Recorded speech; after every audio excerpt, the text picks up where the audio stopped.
At this time, it is my pleasure to introduce to you your next featured speaker. He hails from Dallas, Texas. He is a man who, we have a Dallas, Texas resident here. Welcome, sir. Two of them, okay. Your next speaker is a man who not only professes the greatness of individuals, but has experienced the concept of greatness. He was number one in a sales force of over 3,000 salespeople. He was also number two in a sales force of over 7,000 salespeople. He's a man who has worked very hard for the beliefs and convictions he possesses. I'm delighted to say that he is the author of the very successful and popular book, See You at the Top, which is now in its 9th printing and has sold over 143,000 copies in its brief existence. I'm also delighted to say that this book and the philosophy behind this book is now being taught to the young people in the schools throughout America in many communities. Zig Ziglar, ladies and gentlemen, is making an impact. A great man who believes that it's your aptitude, not just your attitude, that always determines your ultimate altitude. Ladies and gentlemen, would you please join me in welcoming my friend and yours, Mr. Zig Ziglar. Thank you.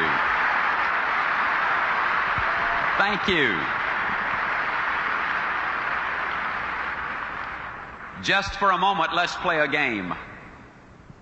Let's pretend that your telephone rings tomorrow morning, and the voice on the other end says, "John, I've got some marvelous news for you.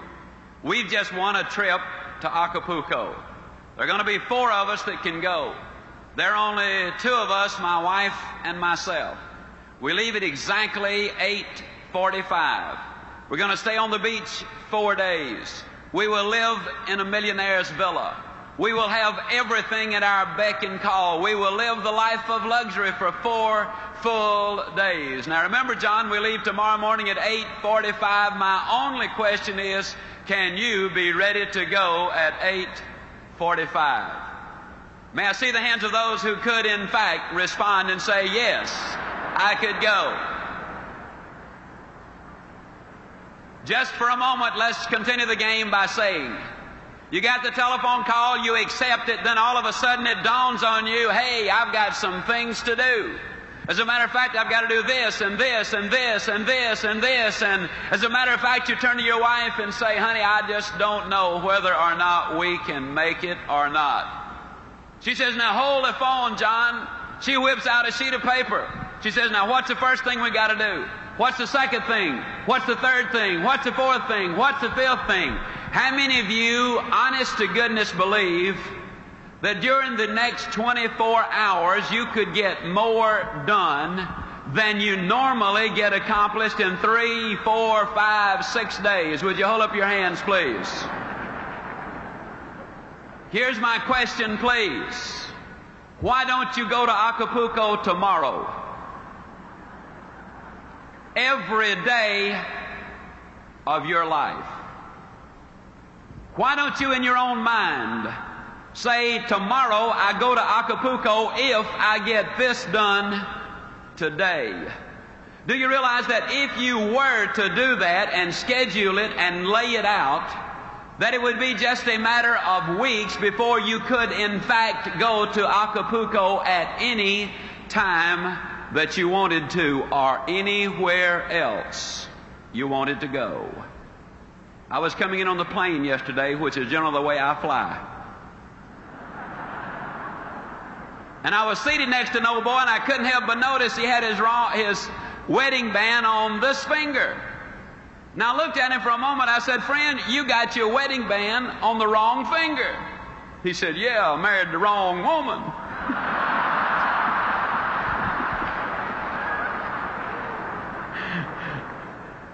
I don't know whether he did or not, but I am completely persuaded that most people have the erroneous idea about what it takes to be successful, and then about what success is, and about what life is. And I would like to, during these next few minutes, climb down right inside of your mind. I'd like to climb down in your emotions. I'm going to motivate you. I'm going to say some things to you that are going to have an impact, and you will, in fact, not be the same when you get up from your seats at the end of this evening. On your trip to Acapulco, there were several things involved. First of all, you had a very specific goal. Second, you had a time limit. And third, you listed the obstacles, the things you had to do in order to get the trip to Acapulco. I'm going to talk to you tonight about goals.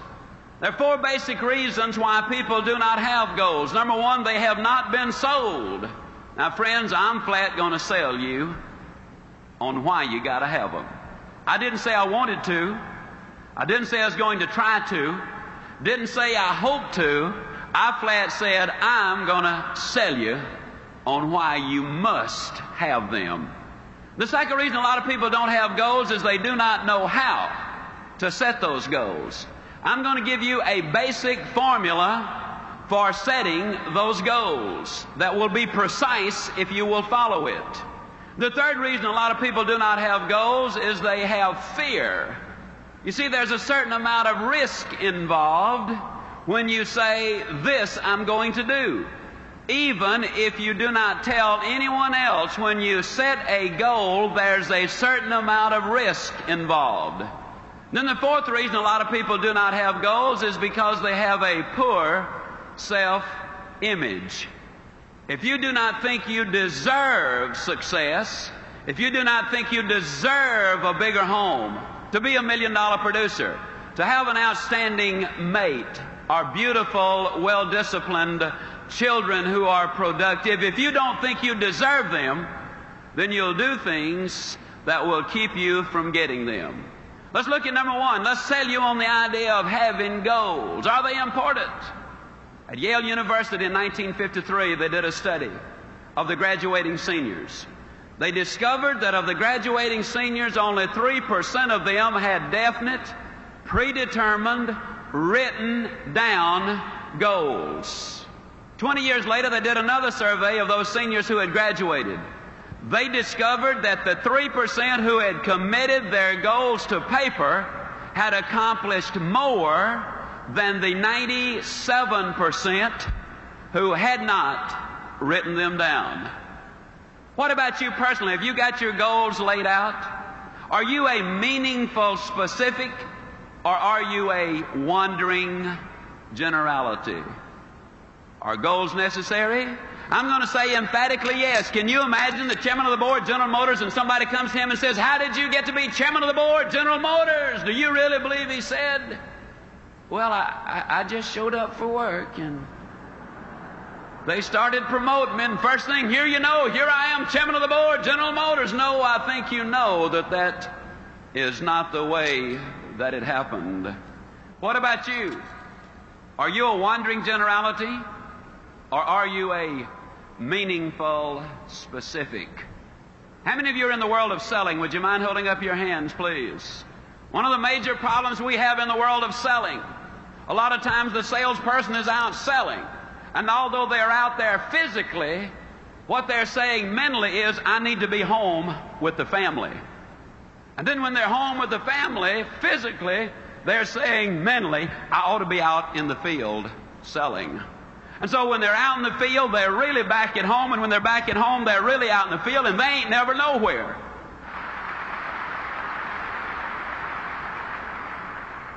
People today complain of lack of time. It's not lack of time that's the problem, it's the lack of direction. Are you a wandering generality, or are you a meaningful specific? Howard Hill was probably the greatest archer who ever lived.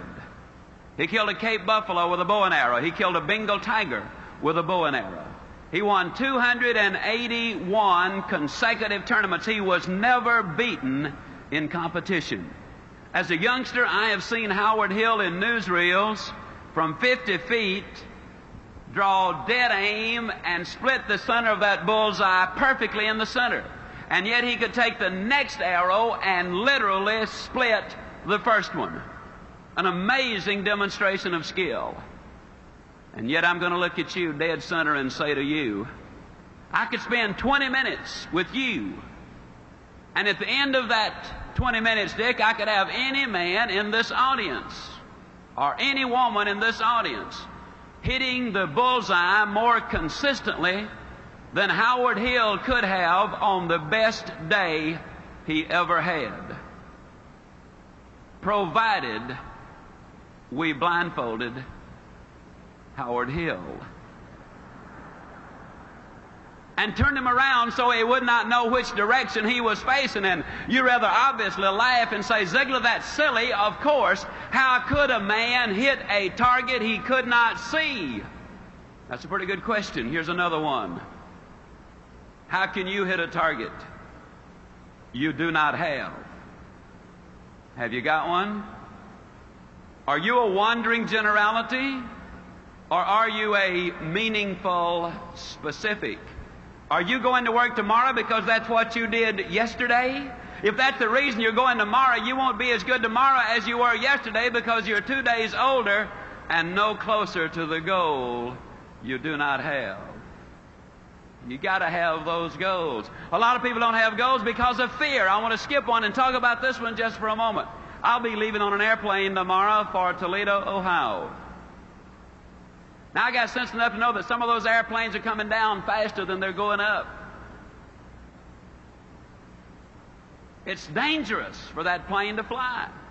You see in the newspapers where the ships leave the harbor, and you see where some of them sink. It's dangerous for the ship to be on the ocean. You read where people lease their homes, and the lessee, the people who rented the house, they tear it up. It's dangerous to let somebody move into your house. And yet the engineers tell me that it's more dangerous for that plane to stay on the ground, that it will rust out faster than it will wear out up into the heavens. They tell me that that ship will collect more barnacles in the harbor and become unseaworthy faster than it will sailing the high seas. And they tell me that if that house stays empty, that it will deteriorate faster than if you do not have someone living in that house. Besides, planes are built for flying. Ships are built for sailing. Houses are built for living. And man, too, was built for purpose. He was designed for accomplishment. He's engineered for success. He's endowed with the seeds of greatness. And the greatest danger we as human beings have is when we do not do anything at all. Stop 100 young men, age 25, on any street, USA. Follow them until they're 65 years old, and of those who are still living, you will discover that only 5 of them have succeeded financially. It's almost as if they had set out in life to fail. But I also believe one of the reasons is most people don't understand this thing called money. See, I think it's all right to have money as one of your goals. Occasionally I speak to people and they say, well, I don't want to make a lot of money. You know, I believe a man or a woman that would say that would lie about other things too. A lot of people don't have it because they don't understand it. They talk about cold, hard cash. And it's neither cold nor hard. It's soft and warm. Feels good. Beautifully colored. Not once has that redhead of mine over here ever said to me, wait a minute, honey, I got to go change clothes because what I'm wearing won't go with what you're carrying. As a matter of fact, it goes beautifully with it. Every once in a while, I'll have some of my Christian friends. They'll adjust their halos and say, Zig, how do you reconcile all of that talk about money with Christianity? And I say, it's easy. I believe God made the diamonds for His crowd, not Satan's bunch.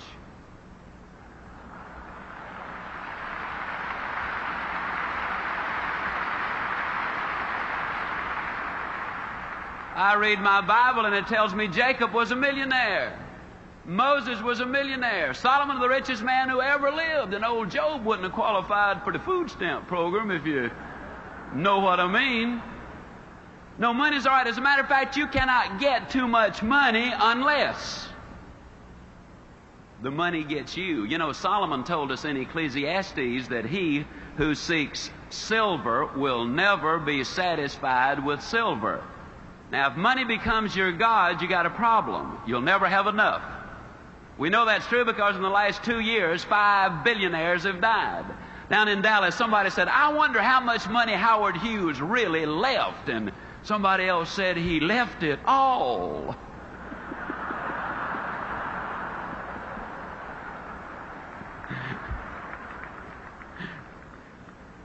So if anybody asks you how much you're going to leave, say, same as Howard Hughes. You'll be telling the truth. Now, having said all of that, let me see if I can tie it back together. I believe, and I'll make this statement 40 times in my book, that you can get everything in life you want if you'll just help enough other people get what they want. For example, if you're a salesman or sales lady,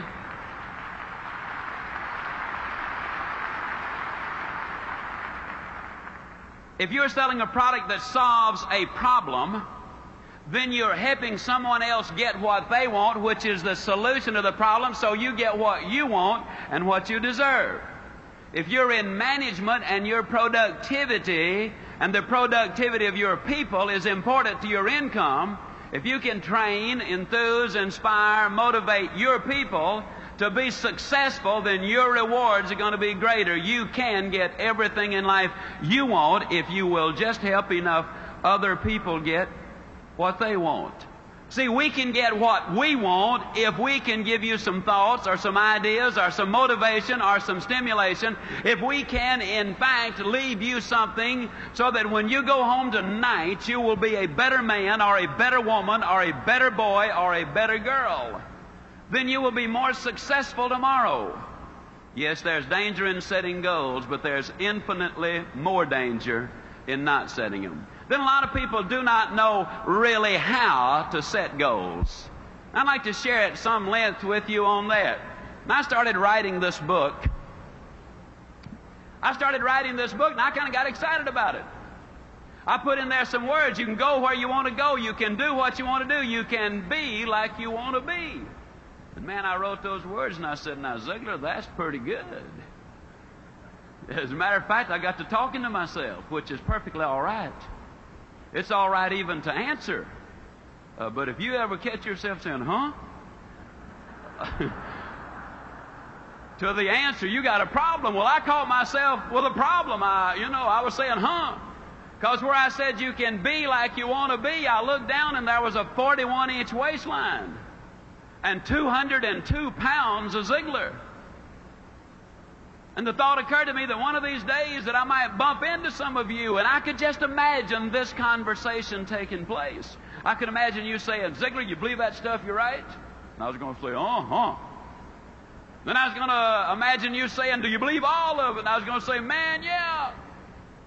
Then I could imagine you poking your finger in that 41-inch waistline and saying, Ziglar, do you really believe all of it? And then I was going to have to say, well, us authors, we do take a little literary license every once in a while. But I knew I had to make a decision. I either had to take those words out of there, you can be like you want to be, or I had to do something about me. Not only that, but my boy was 8 years old at the time, and I think every father ought to be able to whip his children until they're at least 12. And the rate I was going, I wasn't even going to be able to catch mine. But the straw that broke the camel's back was when that redhead of mine kept telling me to hold my stomach in, and I already was. So I went down to Cooper's clinic. Now, Cooper is the guy who wrote the book Aerobics. When you see somebody out jogging, you can rest assured that's Kenneth Cooper who had an influence on them. Well, it's a 5.5-hour examination. First thing they did was took 2 quarts of my blood. Well, it looked like 2 quarts. They filled so many vials, I thought they were opening a branch of the blood bank right there. Then they dunked me in a tank of water 3 times. And the purpose was to determine the percentage of body fat that I had. When I got through, they told me that I was 23 9/10% pure lard. Then they put me on a treadmill, and on the treadmill, the longer you can walk, the better your physical condition, and the worst possible condition was horrible. Well, I was determined to get out of horrible into just awful. And I made it by 4 seconds. When it was all over, the young doctor, Dr. Martin, skinny young doctor, runs in the Boston Marathon, does the good things, called me in, big smile on his face, optimistic, a real PMA advocate, probably reads Success Unlimited on top of it. Called me in and with a big old smile, he said, Mr. Ziglar, we've got marvelous news for you. We've run these figures through the computer, and according to our computer, and we know it's right, you, sir, are not overweight. However, he said, according to the computer, you are exactly 5 1/2 inches too short.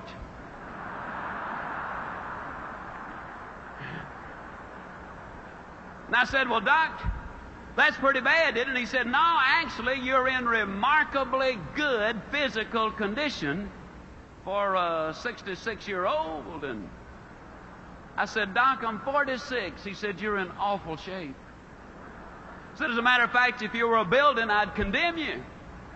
And I said, well, Doc, what can I do? And he whipped out a sheet of paper thicker than my book. And by the time he got through telling me what I could do, I was kind of like the little boy who asked his daddy a question. And his daddy said, well, son, why don't you just ask your mother? The little boy said, Dad, I just didn't want to know that much about it. I got home, and that redhead of mine said, honey, you're going to be out running all over the neighborhood, I suppose. And I said, yep. Well, she said, if I'm going to have a 46-year-old fat boy running all over the place, I'm going to get you looking as good as I can. So she went down and bought me a fancy running outfit, and I'd already gotten some fancy shoes. Oh, and I did something that was really ugly. But I hadn't read Ann Landers at the time, and I'm going to use that as my excuse, although I really knew better. You know, Ann says that you should not steal pages out of other folks' magazines. Well, there was a page in one of the doctor's magazines advertising jockey shorts. Now, I don't know if you folks in Minneapolis read the jockey short ads or not. But if you don't, the next time you see one, you should at least look at the picture. You'll find out in a hurry they don't put jockey shorts on fat boys.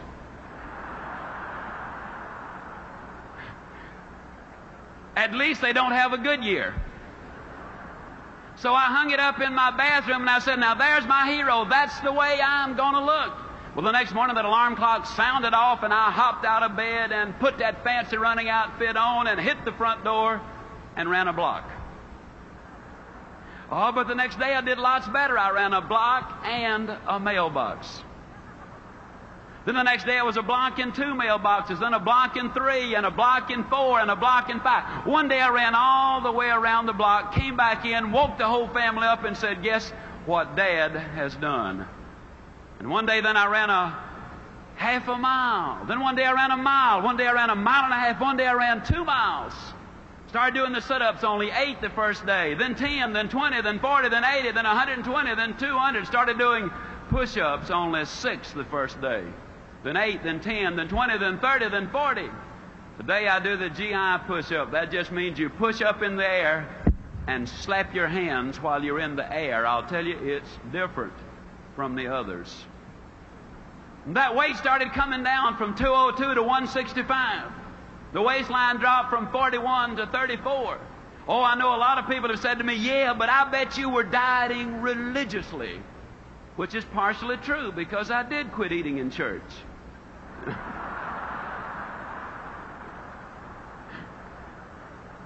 Now, please understand, I am not here to try to talk you onto going on a diet. I'm here to talk to you about goals. As a matter of fact, I talk about it as much as I do because it involves every single principle of goal setting. First of all, ladies and gentlemen, my credibility was at stake. You see, if I'm going to write in my book, you can be like you want to be. If I'm going to stand up in front of you and say, you can be like you want to be, and I come waddling out at 2:02, there goes credibility. If I get up here and acknowledge Jesus Christ one moment and tell you a dirty joke the next, there is no credibility. See, credibility is a tremendously important thing. That was first.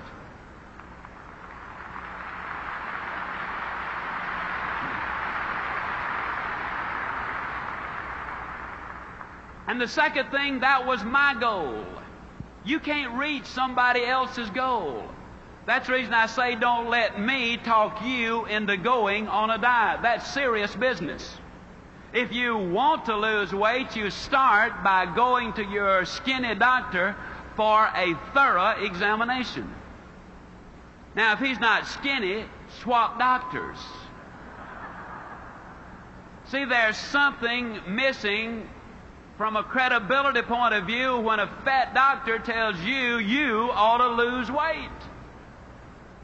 Get you a skinny doctor and a thorough examination. That goal was mine. You cannot reach somebody else's goal. The third thing about that goal was the fact that it involved a big goal. If you're one for writing down phrases, please write this one down. You see, in order for a goal to be effective, it must affect change. And if it doesn't affect change, then the probability of you reaching the goal are pretty slim. 37 pounds made a difference in me. I run into old friends all the time, and they say, "Hey, you've lost some weight." There's a difference. In order for it to be effective, it's got to be big, because it's the big goal that creates excitement. It forces you to reach in and utilize that which is there. And the next thing about the goal, although as a practical matter it was an intermediate goal, I'm going to use it for illustrative purposes as a long-range one. When I wrote this book, I was convinced it would sell. I sent it to 3 publishers. They were convinced it would not sell. They wrote me back and said, "We don't think it'll sell." Now, when it got to the 4th printing, they wrote me again and said, "Hey, we think that thing's going to sell." But at first they said no. I believed that it would. I believed also, ladies and gentlemen, that it would sell well. I was enthusiastic about it. I did a lot of work on it. So I decided I was going to go ahead and print the book myself. Now, most authors who print their own book, they generally print 1,000 copies, maybe 2,000, in rare cases 5,000. But I believe the next point about a goal is tremendously important. I believe you've got to have commitment. And I made that commitment. I ordered 25,000 copies for that initial printing. Now, can you imagine me with 25,000 copies in my warehouse saying that I weighed 165 pounds? Because, you see, the first thing I wrote in the book was that I weighed 165 pounds, that I had a 34-inch waistline, and the day I wrote that, I weighed 202 pounds. Can you imagine me stuck with a warehouse full of books saying I weighed 165, and I come waddling out and saying, "It works"? I'd made a commitment. You got to have those long-range goals. And the rule is a simple one. You go as far as you can see. And when you get there, you'll always be able to see further. The doctor told me I had to lose 37 pounds. Now, that was specific. See, that's another point about goals. It's got to be specific. You can take the hottest day the world has ever seen. Take the most powerful magnifying glass you can buy in any store. Hold that magnifying glass over a pile of newspaper clippings on that hottest day, and you'll never start a fire if you keep the glass moving. But the moment you hold it still, you harness the power of the sun, you multiply it through the glass, and boom, you've got a fire. You cannot make it as a wandering generality. You've got to have a very specific target. 37 pounds was a very specific target. My target date was 10 months down the road. So I looked at the 37 pounds divided by 10. It came out 3 7/10 pounds. Boy, I got excited.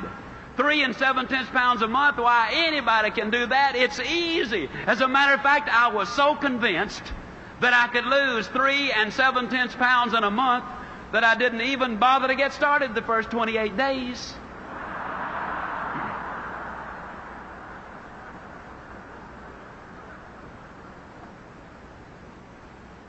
Yeah. Greatest labor-saving device ever invented was tomorrow. So the other point, if you're going to do anything, you got to break it into a daily basis, and you got to get started.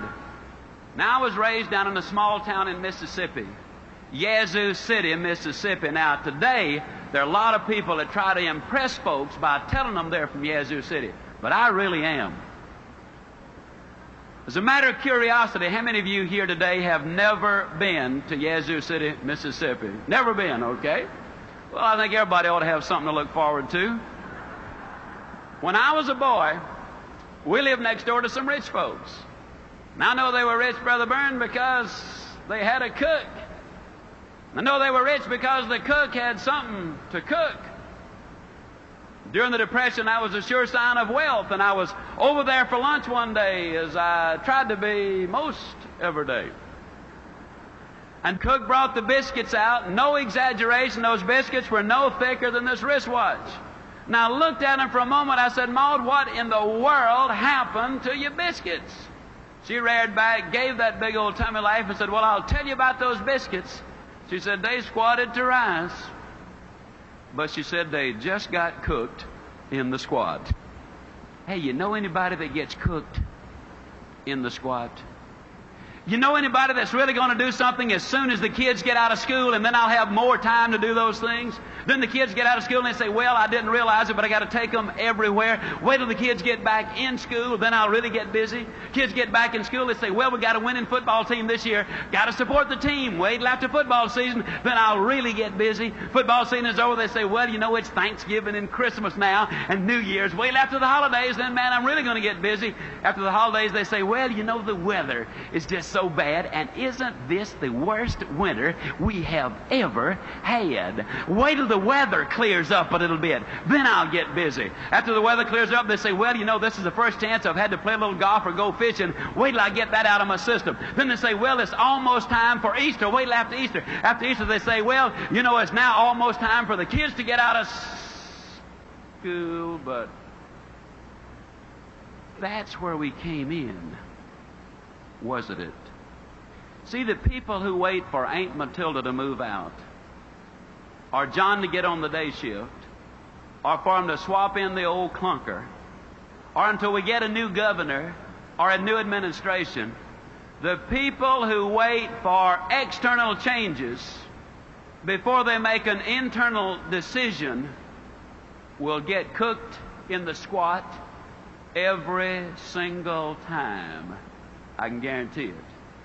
If you're going to reach your goals, you got to make up your mind. You do something today. You can't do everything at once. And if I were to relate back to weight, it's appalling to me to have somebody come up who's 150 pounds overweight and say they're going to lose it in 3 months' time. Friend, it took you 40 years to put it on. Don't take it off like that. I took mine off and kept it off because I changed the thing that put it on.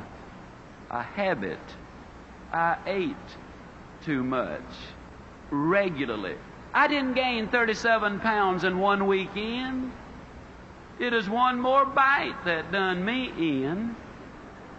It's the little things. I looked at that weight, and I realized that all I had to do was lose 1 9/10 ounces a day. And if I lose 1 9/10 ounces a day, then yes, I'm going to lose that weight. And ladies and gentlemen, to the ounce and to the day. 10 months, I had lost exactly 37 pounds. I had set the goal, and I had reached it. Now, a lot of times people come to me and they say, Zig, tell me the truth. I'm always amused that people that say, tell me the truth, they're implying, I guess, that have been lying up until then.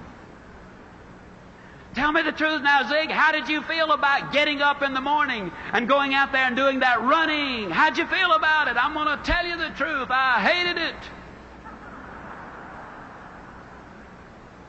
Man, that alarm clock would sound off, you know, and I'd lay there for a minute and I'd think to myself, Ziglar, what's a 46-year-old fat boy like you doing getting up running all over the neighborhood? Your buddies are sound asleep. What are you trying to prove? And then I'd look down at that 41-inch waistline, and I would say, Ziglar, do you want to look like you, or do you want to look like the guy in the jockey shorts? Well, I didn't want to look like me. No way. So I'd get out of bed. But just because I was running, that didn't mean I had to like it. Man, I'd get out there and run. I don't know what I'm trying to do. acting like a teenager, and everybody else is sound asleep, and here I am doing a fool thing like this. That's crazy, you know, and off I'd go. And don't you think for 1 minute I didn't tell everybody about it either. Friends, relatives, strangers, everybody I came in contact with, I'd tell them about that enormous sacrifice I was making. Listen, at one time in my life, I could get up and make you a speech, and I could put a strain in my voice and a pained expression on my face, and I could say, friends, you got to pay the price. Oh, what a bunch of baloney that is. I ran in the snow of Winnipeg, Canada. I ran in the sands of Acapulco, literally. I ran in the orange groves of Florida. I've run in the rain right here in Minneapolis.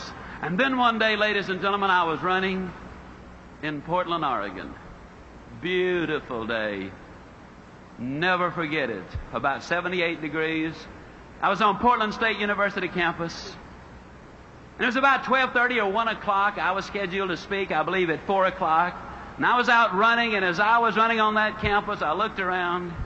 Some of the kids were laying on blankets reading, some were studying, some were courting, some were just relaxing. And here comes old Ziglar running by them, you know. Sweat running down my back, sweat running down my legs, you know. And for the first time that day, it dawned on me that I was not paying a price. For the first time that day, ladies and gentlemen, it dawned on me that I was having the time of my life. It dawned on me that I was enjoying every single step that I was taking.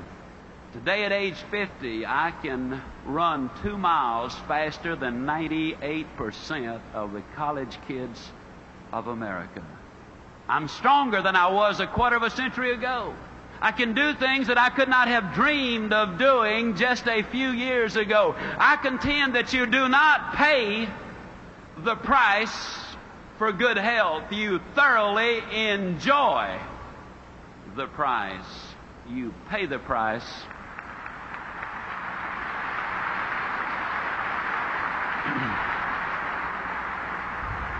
You pay the price for failure. You pay the price for a poor marriage. You enjoy the price of a good one. You enjoy the price of success. You just look at the people who've made it and the people who have not made it. I believe we've got to change our vocabulary. See, ladies and gentlemen, I don't believe you pay the price. I know that you enjoy the price. And I believe we need to change our vocabulary. I'm really talking about changing an attitude, am I not?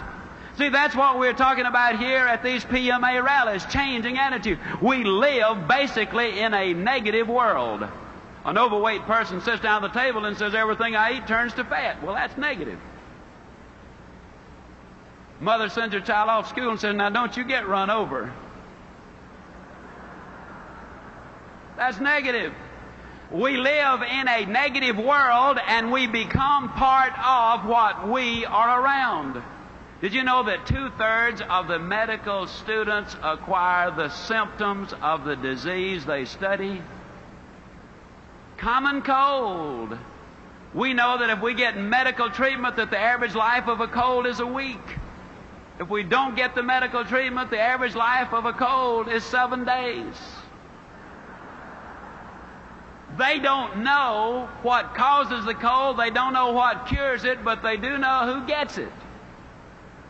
The odds are over 10 to 1 that when you get the cold, it's because you're emotionally depressed. You've got stinking thinking, which, if it continues long enough, will lead to hardening of the attitudes. You become part of what you're around. Classic case. You take a southern boy or girl and send them up north, and in a matter of months, they'll pick up an accent. You've noticed it. Or you can take a northern boy or girl and send them down south, and in a matter of months, we'll have them talking normally. You become part of what you're around. What can we do? Well, let me give you another classic case. Reported in the July 1976 issue of Success Unlimited magazine, in Israel, there were a large number of immigrants from the Orient and a large number of immigrants from Europe arrived at about the same time. They did an IQ evaluation on both groups. The average IQ of the children from the Orient was 85. The average IQ of the children from Europe was 105. On the surface, it appears that the European Jewish children were a little smarter. But they put all of these kids together in the kibbutz, where the direction is positive, where the input is you can do it, where the dedication is complete, where the build-up, the motivation, the drive, the direction is fantastic. And 4 years later, the average IQ was exactly the same thing, 115. You can change. You can grow. The greatest message I could ever give to you is that one simple thing. Yes, you can grow. I say it with all of my heart. I know in my mind that man was designed for accomplishment, that he's engineered for success, that he is endowed with the seeds of greatness. You can start from where you are with what you've got. And so long as you build on a moral foundation, I believe you can get anything you really want if you'll just help enough other people get what they want. I'm going to share a story with you. I think it's the greatest story that I've heard in my lifetime. The story goes back nearly 13 years. I was speaking in Kansas City. And there I met a man. His name is Bernie Loftig. He's more than a friend. He's a brother. He's in the audience right over here. And Bernie Loftig told me, stand up, Brother Bern. Bernie Loftig told me this story. He said, Zig, when our son was born, our joy knew no bounds. Because we already had our two daughters, now we had our son. The family was complete, but he said it wasn't long before we knew something was wrong, because his head hung too limply on the right side of his body. But the family doctor said he would outgrow it. We knew better, so we took him to a specialist. The specialist diagnosed his condition as a reverse of club's feet and treated him for that, but he said, we knew, Zig, it was more serious. We took him to one of Canada's top specialists, and after an exhaustive examination, this specialist said, this little boy is a spastic. He has cerebral palsy. He's never going to be able to walk or talk or count to 10. I'm going to suggest that you put him in an institution for his own good and for the good of the, quote, normal members of the family. Brother Byrne looked at me and he said, you know, Zig, I'm not a buyer, I'm a seller.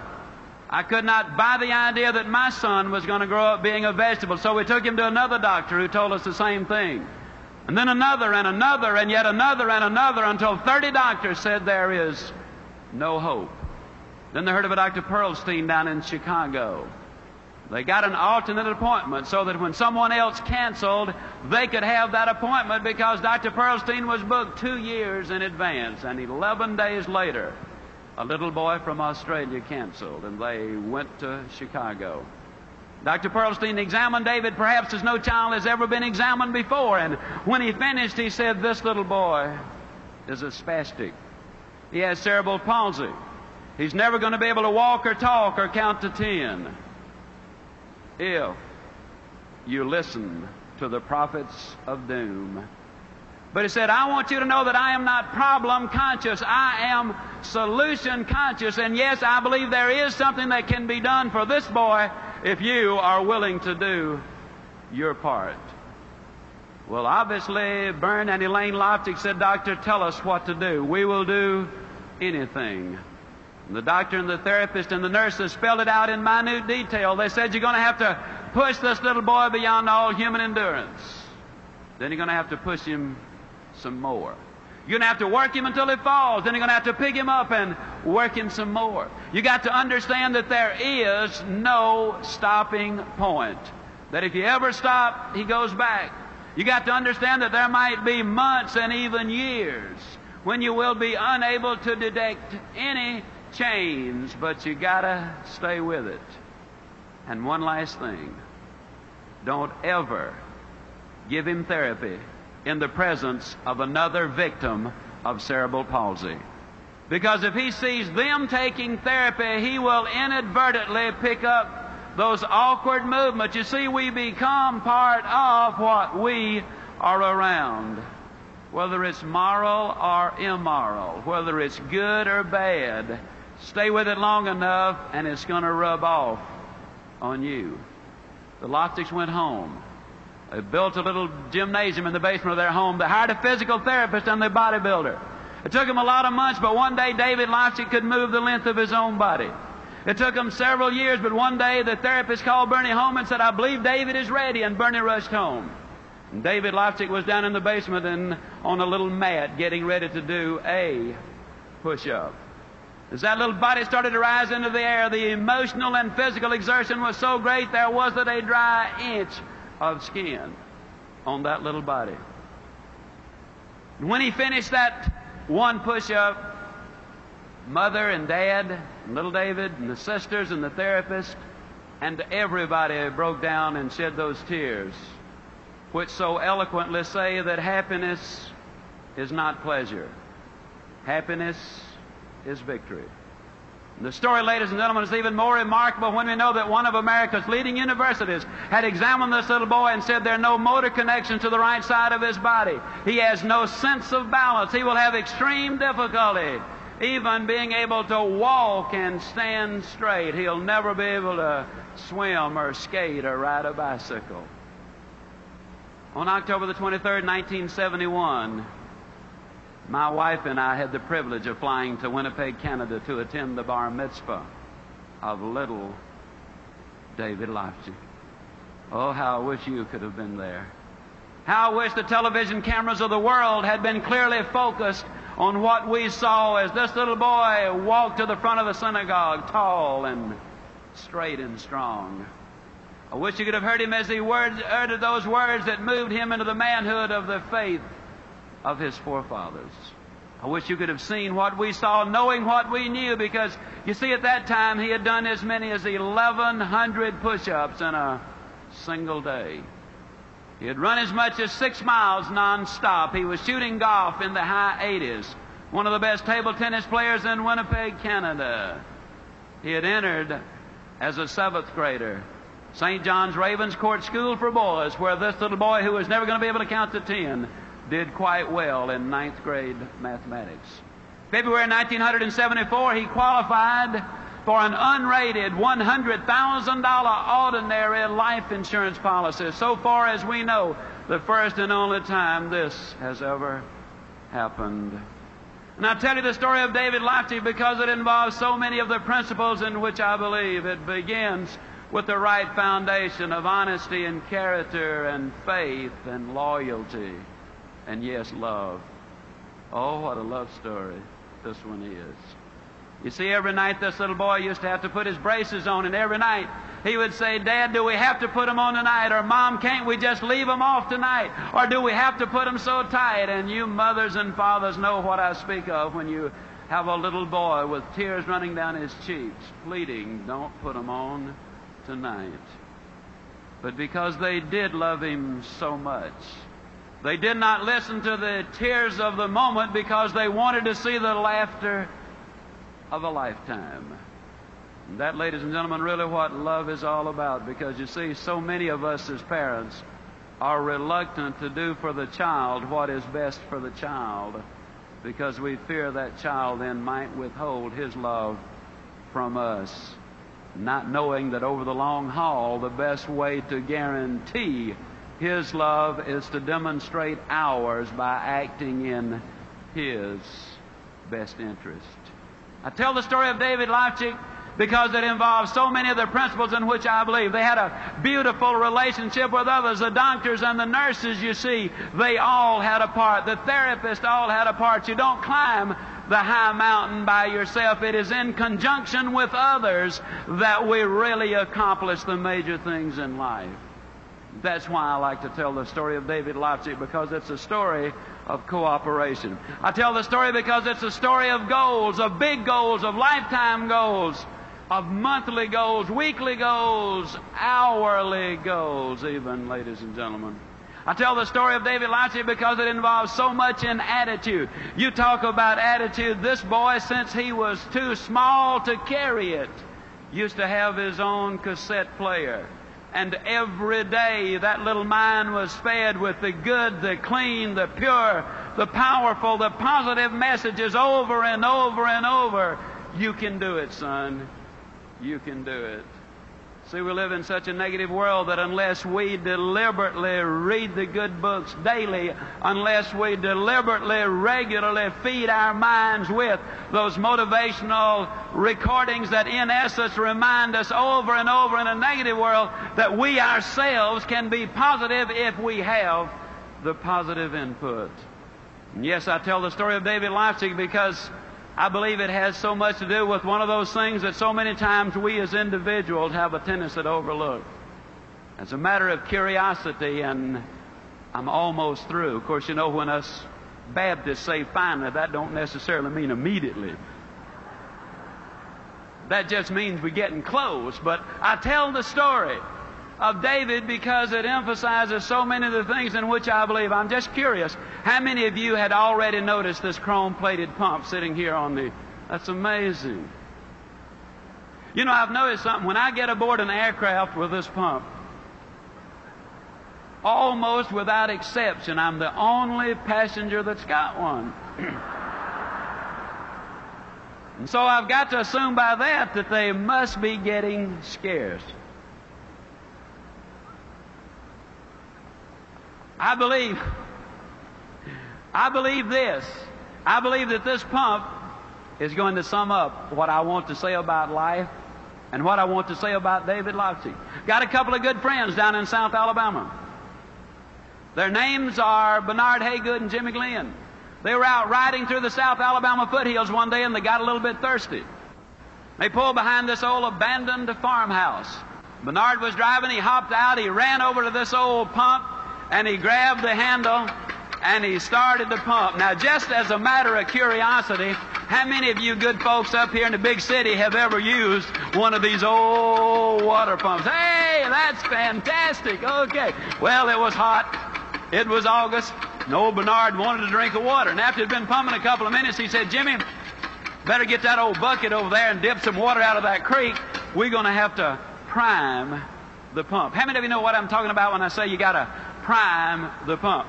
Well, for you non-pumpers, that just means that you got to put something in here before you can get something out here. See, a lot of people stand in front of the stove of life and say, stove, now give me some heat, then I'll put some wood in you. A lot of times the secretary says, boss, give me a raise, then I'll start coming to work on time. So many times the student will say, teacher, just give me a passing grade this semester. My folks are going to tear me up if I don't have a passing grade. Then next semester I'll guarantee you I'll study. Can you imagine the farmer saying, Lord, give me a crop this year and I promise I'll plant next year? No, it doesn't work that way. First of all, you got to put something in before you can get something out. Well, old Bernard wanted that drink of water. I mean, it gets hot in South Alabama, and he was just pumping away, you know.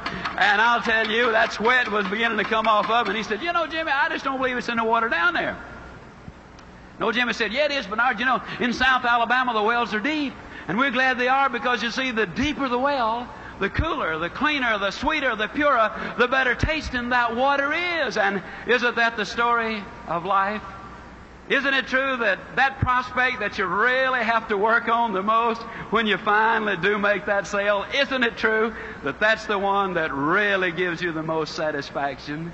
Isn't that the one? Isn't it true, ladies and gentlemen, that the boy or the girl who was available to every Tom, Dick, and Harry, or Mary, Sue, and Jane come down the pike, those boys and those girls are not the ones that make the kind of husband you want and the kind of wife that you want?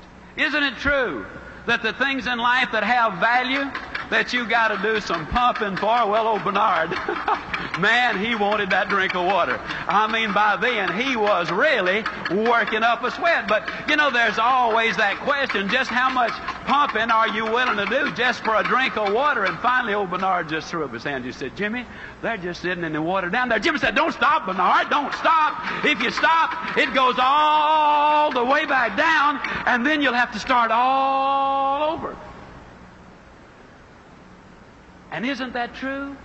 See, there's no way you can look at that pump and say, yeah, just 2 more strokes and I got it. Because you might have to pump another 10 minutes. There's no way you can look in the head of that prospect and say, yep, just 2 more closes and I got him. Because, you know, it might really take a lot of pumping. But this we know. We know that if we pump long enough and hard enough and enthusiastically enough, that eventually the reward that follows the effort will always bring forth the reward. And if you notice that once you get it to pumping, that then all you got to do is just keep a little easy, steady pressure on it, and man, you're going to get more water than you know what to do with. Isn't it true that when things are good, they get better?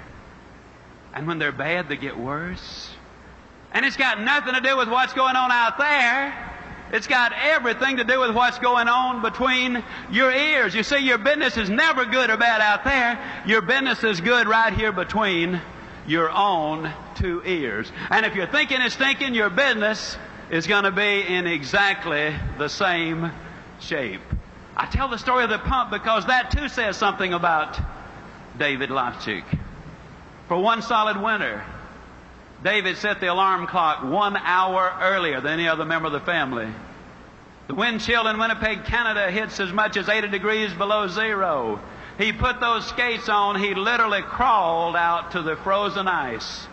And it took him 1 solid winter to learn how to stand up. Later, he skated on the neighborhood hockey team. And I tell the story, ladies and gentlemen, because you see, it wasn't easy. But I think if you were to talk to David Lopsky today, he would tell you that you do not pay the price for good health. You enjoy that price. Now, I tell you the story because you see, there today is a sequel to the story. I was speaking out in Amarillo. A young couple seated down on the front row were visibly moved with the story, and they came to me, and they got the address of the doctor who had taken Dr. Pearlstein's place on his death. And they went to Chicago, and this doctor examined their little girl, whom they said had cerebral palsy. The little girl was about 18 months old. And this doctor examined their little baby girl very carefully, and he said, this little girl does not have cerebral palsy. It was a misdiagnosis. She was simply born prematurely. She has all of the symptoms today of cerebral palsy because you have been treating her for the disease, and she now has acquired all the symptoms. They started treating her as a normal child, beautiful and happy and moving well today. Or you become part of what you're around. The way we treat people gets to be so tremendously important. You know, folks, I've had so many people to be so nice to me in my lifetime. I know that for the first 2.5 years I was almost a complete failure. A man named P.C. Merrill came along and said, in essence, you can do it. And he made me believe it. And before the year was over, I was number 2 out of over 7,000 salespeople. My whole life changed because a man said to me, you can do it. Oh, I wish I could look you in your own eyes dead center and say, you can do it. Because you can. I'm just convinced that God wants you to make it.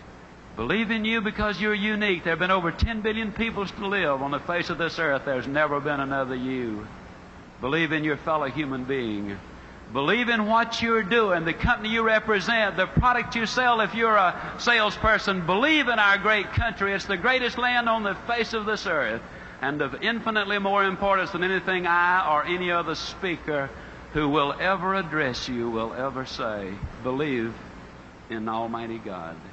Because if you do, I'm going to close not by wishing you a good day. I'm going to close by guaranteeing you a good forever. And I truly will see you at the top. Thank you, and God bless you.